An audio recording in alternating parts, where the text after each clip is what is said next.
ঈশ্বরের ধন্যবাদ হোক, ঈশ্বরের নাম উচ্চীকৃত গৌরবান্বিত হোক। আপনাদের সকলকে প্রাণ ভরে ভালোবাসা জানাই। আমি রেভারেন্ড পার্থ ছেড়েছি আবার একবার ঈশ্বরের পবিত্র সুন্দর মধুর জীবনদায়ী এবং আমাদের আত্মিক চক্ষুন মিলনকারী সুন্দর বাক্য নিয়ে আপনাদের সম্মুখে উপস্থিত হয়েছি।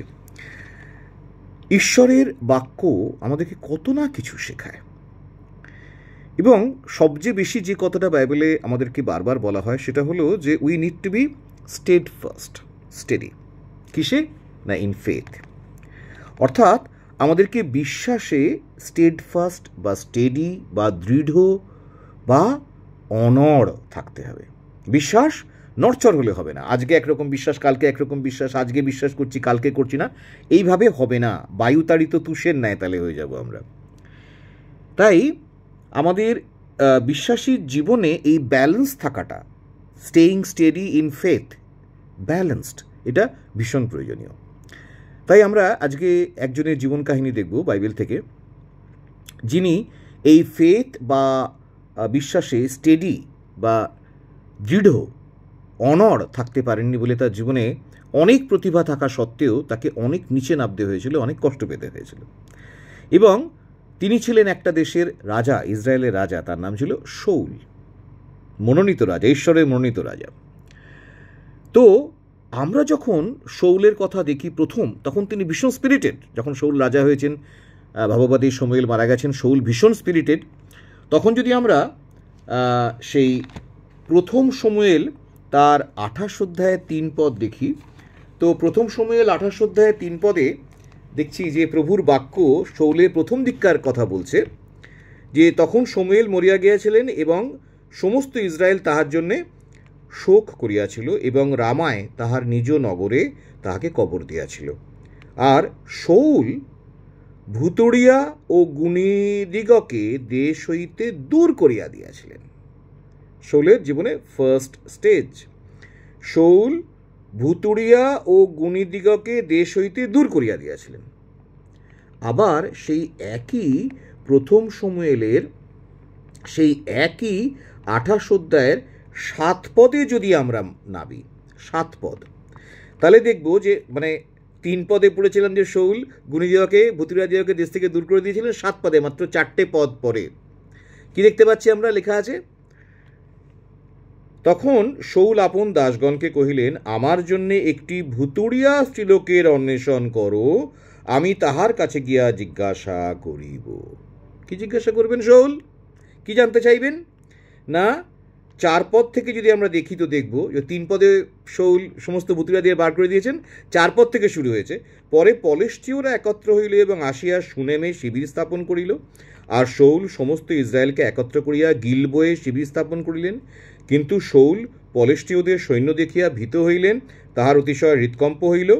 তখন Saul, very important, note it, mind it, তখন শৌল সদাপ্রভুর কাছে জিজ্ঞাসা করিলেন, কিন্তু সদাপ্রভু তাহাকে উত্তর দিলেন না। স্বপ্ন দ্বারাও নয়, উরিম দ্বারাও নয়, ভাববাদীগণ দ্বারাও নয়।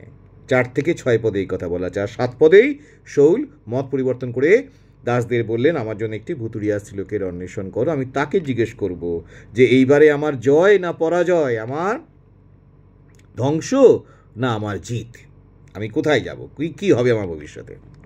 অর্থাৎ শৌল ভবিষ্যৎ জানতে চাইছেন। এবং পৃথিবীতে আমরা হাজার হাজার মানুষ আমরা ভবিষ্যৎ জানতে চাই। ভবিষ্যৎ জানতে পারলে আমাদের খুব খুশি হই, আমাদের খুব ভালো লাগে।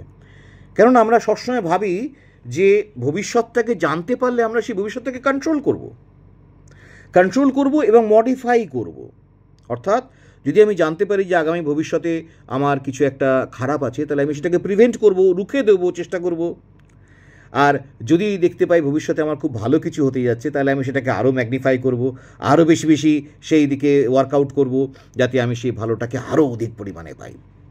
তো এইভাবে জীবনের সব ক্ষেত্রে জিতে যাওয়া, সব কিছু জেনে আগে থেকে প্ল্যান করে জিতে যাওয়ার চেষ্টা করাটা, এটা হচ্ছে মানুষের একটা নিজস্ব চিন্তাভাবনা। সব সময়তেই মানুষ করে, সকল মানুষই, প্রায় অনেক মানুষই করে। তাই শৌল তার ব্যতিক্রম নন। আর সেজন্যেই শৌল যখন সদাপ্রভুর কাছ থেকে উত্তর পাচ্ছিলেন, তখন তিনি সদাপ্রভুর প্রতি বিশ্বস্ত ছিলেন। তিনি গুণিনদিগকে ভুতুড়িয়াদের দেশ থেকে দূর করে দিয়েছিলেন, কিন্তু যখন তিনি সদাপ্রভুর কাছে প্রার্থনা করলেন, উত্তর পেলেন না, তখন তার সেই ভক্তি, তার সেই শ্রদ্ধা, তার বিশ্বাস টলে গেল, এবং তখন তিনি আবার সেই পুরনো পাঁকে নাপ দিয়ে যাচ্ছেন, আবার ভুতুড়িয়া স্ত্রীলোকদের অন্বেষণ করতে যাচ্ছেন। কিন্তু আমাদের পবিত্র বাইবেলের দ্বিতীয় বিবরণের তার 18 অধ্যায়ে 9 পদ থেকে যদি আমরা পড়ি তো দেখব যে ঈশ্বর কিন্তু খুব ভালো করে ইসরায়েলি জাতিকে বুঝিয়ে দিয়েছিলেন যে এই গণক, মোহক, ভুতুড়িয়া এদের সম্বন্ধে তার মতামত কী বা তার চিন্তাভাবনা কী। তিনি বলেছিলেন, তোমরা ঈশ্বর সদাপ্রভু তোমাকে যে দেশ দিতেছেন সেই দেশে উপস্থিত হইলে তুমি তথাকার জাতিগণের ঘৃণার্হ কার্যের ন্যায় কার্য করিতে শিখিও না। আগে থেকে ইন অ্যাডভান্স তিনি সাবধান করে দিচ্ছেন। তোমার মধ্যে যেন এমন কোনো লোক পাওয়া না যায় যে পুত্র বা কন্যাকে অগ্নির মধ্যে দিয়ে গমন করায়, যে মন্ত্র ব্যবহার করে, বা গণক বা মোহক বা মায়াবী বা ঐন্দ্রজালিক বা ভুতুড়িয়া বা গুণী বা প্রেত সাধক। কেননা সদাপ্রভু ওই সকল কার্যকারীকে ঘৃণা করেন, আর সেই ঘৃণার্হ কার্য প্রযুক্ত তোমার ঈশ্বর সদাপ্রভু তোমার সম্মুখ হইতে তাহাদিওকে অধিকারচ্যুত করবেন। অর্থাৎ ঈশ্বরজি ইসরায়েলি জাতিকে দয়া করেছিলেন এবং কনানের বিস্তীর্ণ অঞ্চল থেকে বিভিন্ন পরজাতীয়কে উৎখাত করতে ইসরায়েলিদের সাহায্য করেছিলেন। তার প্রধান কারণ ছিল যে সেই কনানীয় জাতিগুলি ঘৃণার্হ কার্য করত, যা সদাপ্রভুর দৃষ্টিতে ঘৃণ্য, এবং সেই জন্য তিনি তাদেরকে উৎখাত করিয়ে দিয়েছিলেন সেখান থেকে। আর সেই ইসরায়েলি জাতি রাজা হয়ে কিছুক্ষণের জন্যে সদাপ্রভুর কাছে কোনো উত্তর না পেয়ে, কোনো প্রার্থনার উত্তর না পেয়ে, শৌল রাজা হয়েও তিনি কি করছেন না, ঈশ্বরের বিশ্বাস থেকে দূরে সরে গিয়ে আবার ভুতুড়িয়া, গুণিন, মোহক এদের কাছে চলে যাচ্ছেন। তো আমাদের বিশ্বাসকে এরকম বায়ুতাড়িত তুষের ন্যায় বা ঝঞ্ঝা বিক্ষুব্ধ নৌকার মতো বাইবেল বলছে যে যদি আমাদের বিশ্বাস এরকম হয়, অর্থাৎ যখন ঈশ্বর বেশ আমাদের জবাব দিচ্ছেন, ঈশ্বর যখন আমাদের মনের কথাগুলো শুনছেন, প্রার্থনাগুলো শুনছেন, আমরা মনে করছি আমরা জবাব পাচ্ছি, আনন্দে আছি, তখন আমরা ঈশ্বরকে ধন্যবাদ দিতে দিতে তার উপর বিশ্বাস স্থাপন করবো। আর যদি কোনো দিন তিনি নীরব হয়ে যান, আমাদের কথার উত্তর না দেন, আমাদের প্রার্থনার উত্তর না দেন, বা বিভিন্ন প্রার্থনা করেও আমরা উত্তর না পাই, তাহলে কিন্তু আমরা আবার সেই পুরাতন জগতের দিকে ফিরে যাব। এটা কি বলে? দোনামোনা করা। এবং এই দোনামোনা করা থেকেই আমাদের জীবনে যত রকমের সমস্যা হয় সব ম্যাক্সিমাম উৎপন্ন হয় এই দোনামোনা থেকে। আর এই দোনামোনা থেকেই আমরা কি করি না, আমরা আমাদের বিশ্বাস হারিয়ে ফেলি। তাই জন্যে অনেক বছর পরে, মানে যখনকার ঘটনা, শৌলের ঘটনার অনেক বছর পরে প্রভু যীশু খ্রিস্ট কি বলেছিলেন? তিনি মথিলিখিত সুসমাচারে 5 অধ্যায় 37 পদে একটা খুব সুন্দর কথা বলেছিলেন যে all you need to say is simply yes or no, মানে তোমাদের হ্যাঁ হ্যাঁ না না হোক। Why? Because anything beyond this comes from the evil one. অর্থাৎ যা কিছু এর পরেও যা কিছু তোমরা বলতে যাবে সেগুলো সব শয়তান থেকে আসে, সেগুলো সব শয়তানি জায়গা থেকে আসে। অর্থাৎ আমাদের এই বিশ্বাসের ক্ষেত্রেও হ্যাঁ হ্যাঁ না না এর বেশি কখনো হওয়া উচিত না। আমি ঈশ্বরে বিশ্বাস করি, তিনি আমার প্রার্থনার উত্তর দিন বা না দিন, আমি তাতে বিশ্বাস করি, হ্যাঁ বিশ্বাস করি, দ্যাটস অল। অথবা যদি আমরা বলি না বিশ্বাস করি না, তাহলে আমরা বিশ্বাস থেকে সম্পূর্ণ সরে যাই এবং সেই গুণক, গুণিন, ভুতুড়িয়া, মোহক যার কাছে খুশি আমরা যাই, then we are on a different path at all together. হ্যাঁ, সো সব সময় মনে রাখতে হবে যে আমরা যেন বিশ্বাসে স্থির থাকি, শৌলের মতো যেন বায়ুতাড়িত তুষের মতো, ঝঞ্ঝা বিক্ষুব্ধ নৌকার মতো এক জায়গা থেকে আরেক জায়গায় পালিয়ে না বেড়াই।